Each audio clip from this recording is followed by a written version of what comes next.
అంగస్తంభన సమస్య లేదా erectile dysfunction అనేది మగవాళ్ళు కామన్గా ఎదుర్కొనే సెక్షువల్ సమస్య. అయితే ఈ అంగస్తంభన సమస్య లేదా ఎరెక్టైల్ డిస్ఫంక్షన్ అండ్ సెక్షువల్ ప్రాబ్లమ్స్ని ఎదుర్కొనే చాలామంది మగవాళ్ళు పర్టికులర్గా యంగేజ్లో ఉన్నప్పుడు, అంటే 25 to 30 ఇయర్స్ ఏజ్ గ్రూప్లో ఉండి ఫస్ట్ టైం సెక్షువల్గా కలుస్తున్నప్పుడు చాలామందిలో ఈ అంగస్తంభన సమస్య లేదా ఎరెక్టైల్ డిస్ఫంక్షన్ అండ్ ప్రాబ్లమ్స్ రావడానికి మెయిన్ రీజన్ వచ్చేసి సైకలాజికల్ రీజన్స్. అంటే వాళ్ళకి సెక్స్ పట్ల అవగాహన లేకపోవటము, లేకపోతే సెక్షువల్గా కలవగలను లేదని ఒక డౌట్ ఉండటము, లేకపోతే యాంగ్జైటీ ఉండటము, లేకపోతే కొన్నిసార్లు పార్ట్నర్ సైడ్ నుంచి, అంటే ఫిమేల్ సైడ్ నుంచి కొంత ఈ సెక్షువల్గా కొంత ఇంట్రెస్ట్ చూపించకపోవటము, లేకపోతే కొంత వాళ్ళు ఒప్పుకోకపోవటము, లేకపోతే ఆ ప్లేస్ కొత్తగా ఉండటము, ఈ అన్నిటి వల్ల కూడా మగవాళ్ళు ఫస్ట్ టైం సెక్షువల్గా కలిసినప్పుడు ఈ అంగస్తంభన సమస్య లేదా ఎరెక్టైల్ డిస్ఫంక్షన్ అనే ప్రాబ్లమ్స్ని ఎదుర్కొంటూ ఉంటారు. అంటే వాళ్ళకి యాక్చువల్గా సెక్షువల్గా ఈ అంగం గట్టిపట్టడానికి, లేకపోతే పెన్నిస్కి సంబంధించిన రక్తనాళాల్లో కానీ నరాల్లో కానీ హార్మోన్స్లో కానీ ఎటువంటి ప్రాబ్లము ఏమీ ఉండదు.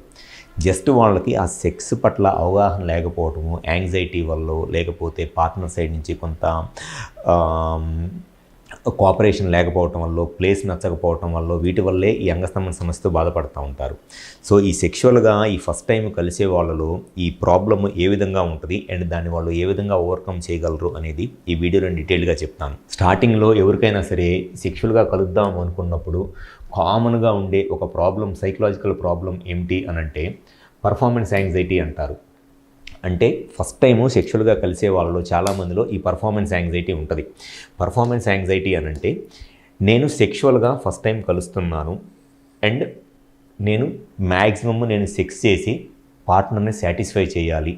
అంటే ఒక పచ్చిగా చెప్పాలి అనంటే నేనేంటో వాళ్ళకి చూపించాలి అని చెప్పి అనుకుంటారు. సెక్స్ని ఎంజాయ్ చేయడానికి సెక్స్ చేయటం వేరు, అక్కడేదో మీరు ప్రూవ్ చేసుకోవటానికి సెక్స్ చేయటం వేరు. సో అవి పర్ఫార్మెన్స్ యాంగ్జైటీ అనంటే నేను ప్రూవ్ చేసుకోవాలి ఏదో ఒక రకంగా అనే ఇంటెన్షన్తో సెక్స్ చేసినప్పుడు గ్యారంటీగా ఫెయిల్ అయిపోతారు. సో ఈ పర్ఫార్మెన్స్ యాంగ్జైటీ అనేది ఒక మెయిన్ సైకలాజికల్ ప్రాబ్లము సెక్షువల్గా ఎరెక్టైల్ డిస్ఫంక్షన్కి. సో ఈ పర్ఫార్మెన్స్ యాంగ్జైటీతో చాలామంది ఫస్ట్ టైం సెక్షువల్గా కలిసినప్పుడు ఏదో ఈ పాన్ వీడియోస్ చూసి అరగంట సేపు సెక్స్ చేయాలి, గంట సేపు సెక్స్ చేయాలి, లేకపోతే ఇట్లా చేయాలి అట్లా చేయాలి అని విపరీతమైన మైండ్లో అట్లాంటివన్నీ ఆ పాన్ వీడియోస్ చూసి పెట్టేసుకొని ఈ పర్ఫార్మెన్స్ యాంగ్జైటీతో సెక్స్ చేయడానికి ఇబ్బంది పడుతూ ఉంటారు. మెయిన్ రీజన్ వచ్చేసి వాళ్ళకి ఆ పర్ఫార్మెన్స్ యాంగ్జైటీ రావడానికి వాళ్ళ ఓవర్ ఎక్స్పెక్టేషన్స్, లేకపోతే సెక్షువల్గా అవేర్నెస్ లేకపోవటము, ఇది మెయిన్ రీజన్ ఈ పర్ఫార్మెన్స్ యాంగ్జైటీ అనేది.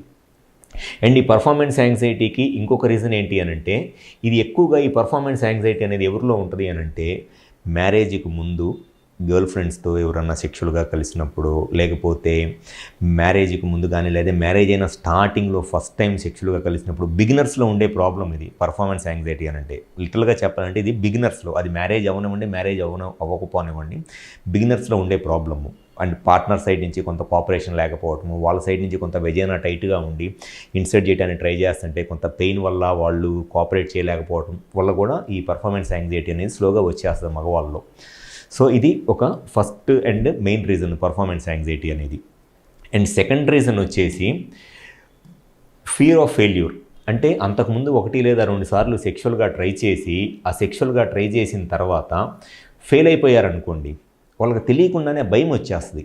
అంటే అరే ఇంతకుముందు నేను సెక్షువల్గా ట్రై చేశాను, చేయలేకపోయాను, అంటే ఇంతకుముందు వేరే అమ్మాయితో సెక్షువల్గా కలిశాను, ఆ అమ్మాయితో చేయలేకపోయాను, ఇప్పుడు ఇంకో కొత్త గర్ల్ ఫ్రెండ్ ఈ అమ్మాయితో సెక్షువల్గా ట్రై చేస్తున్నాను, ఆ అమ్మాయితో చేయలేకపోయాను, ఈ అమ్మాయితో చేయగలనో లేదు అని. లేకపోతే సేమ్ పార్ట్నర్ అయినా సరే అంతకుముందు 2 సార్లు ట్రై చేశాను, చేయలేకపోయాను, నా గురించి ఆ అమ్మాయి ఏమనుకుంటుందో ఏంటో అనే ఒక భయం వచ్చేస్తుంది. ఫియర్ ఆఫ్ ఫెయిల్యూర్, అంటే నేను సెక్స్ చేయలేనేమని ఒక భయం వచ్చేస్తుంది. ఇది సెకండ్ రీజన్ ఈ ఫియర్ ఆఫ్ ఫెయిల్యూర్ అనేది. ఈ ఫియర్ ఆఫ్ ఫెయిల్యూర్ వల్ల ఏమైందనంటే వాళ్ళు సెక్స్లో ఇంట్రెస్ట్గా సెక్స్ చేయటం కాకుండా నేను ఏదో ఒక రకంగా సెక్స్ చేసి ప్రూవ్ చేసుకోవాలి, ఫస్ట్ 2 టైమ్స్ ఫెయిల్ అయిపోయాను, నేను ఏదో ఒక రకంగా సెక్స్ చేసి ప్రూవ్ చేసుకోవాలని ఇంట్రెస్ట్ లేకుండా సెక్స్ చేస్తారు కాబట్టి ఖచ్చితంగా ఫెయిల్ అయిపోతారు. So fear of failure leads to failure. అంటే నేను చేయలేనేమనే భయంతో నువ్వు ట్రై చేస్తే నువ్వు గ్యారంటీగా చేయలేవు. సో ఇది సెకండ్ రీజన్. ఈ ఫియర్ ఆఫ్ ఫెయిల్యూర్తో కూడా చాలామంది సెక్షువల్గా ఇబ్బంది పడుతూ ఉంటారు. స్టార్టింగ్లోనేమో పర్ఫార్మెన్స్ యాంగ్జైటీ ఉంటుంది, ఆ పర్ఫార్మెన్స్ యాంగ్జైటీతో సెక్స్ చేయలేకపోవడం వల్ల వాళ్ళకి ఫియర్ ఆఫ్ ఫెయిల్యూర్ వచ్చేస్తుంది, అంటే చేయలేనేమో ఒక భయము. ఇంకా నెక్స్ట్ స్టేజ్ వచ్చేసేటప్పటికి ఏమైంది అని అంటే ఎస్కేపింగ్ అనమాట. నేను సెక్స్ చేయలేనేమో అనే ఒక భయంతో తప్పించుకుంటూ ఉంటారు. ఈరోజు నాకు పని ఉంది, ఆఫీస్లో ఎక్కువ వర్క్ ఉంది, ఈరోజు నాకు కుదరదు, లేకపోతే మూడ్ లేదను, లేకపోతే బయటికి వెళ్ళాలను, అంటే ఎస్కేపింగ్ అనమాట, తప్పించుకుంటూ ఉంటారు. చాలామంది మగవాళ్ళకి తెలియంది ఏంటి అని అంటే వాళ్ళ పార్ట్నర్కి ఈజీగా అర్థమైపోయింది వాళ్ళు నిజంగా సెక్స్ చేసే అంత ఇంట్రెస్ట్ ఉందా లేకపోతే చేయలేనే అనే ఒక భయంతో తప్పించుకుంటున్నారా, పారిపోతున్నారా అనేది ఫిమేల్స్కి ఈజీగా అర్థమైపోయింది. డెఫినెట్గా ఫిమేల్స్కి ఆడవాళ్ళకి మగవాళ్ళకన్నా మెచ్యూరిటీ లెవెల్స్ చాలా ఎక్కువగా ఉంటాయి. సెక్షువల్గా మెచ్యూరిటీ లెవెల్స్ డెఫినెట్గా మగవాళ్ళకన్నా చాలా ఎక్కువగా ఉంటాయి. వాళ్ళు జస్ట్ ఆ సెన్స్ ఆఫ్ టచ్తోనే చెప్పగలరు వాళ్ళు ఇష్టంతో సెక్స్ చేస్తున్నారా, బలవంతంగా సెక్స్ చేస్తున్నారా, ప్రూవ్ చేసుకోవడానికి సెక్స్ చేస్తున్నారా అనేది ఫిమేల్స్ జస్ట్ ఆ సెన్స్ ఆఫ్ టచ్తో, జస్ట్ ఆ ఫిమేల్స్ని మీరు పట్టుకునే ఒక సెన్స్ ఆఫ్ టచ్తోనే వాళ్ళు చెప్పగలరు. ఎందుకంటే అంత మెచ్యూరిటీ ఉంటుంది ఫిమేల్స్కి. సో మీరు చెప్పే ఈ లేమ్ ఎక్స్క్యూజెస్, ఈరోజు నాకు ఆఫీస్లో పని ఉంది, లేకపోతే నాకు వర్క్ ఉంది, లేకపోతే బయటికి వెళ్ళాలి, ఫ్రెండ్స్ పిలుస్తున్నారని ఎస్కేపింగ్ అనమాట. ఈ ఎస్కేపింగ్ స్టేజ్ దాకా పోయారు అని అంటే డెఫినెట్గా మీకు ఆ సెక్షువల్గా కాన్ఫిడెన్స్ అనేది చచ్చిపోయింది.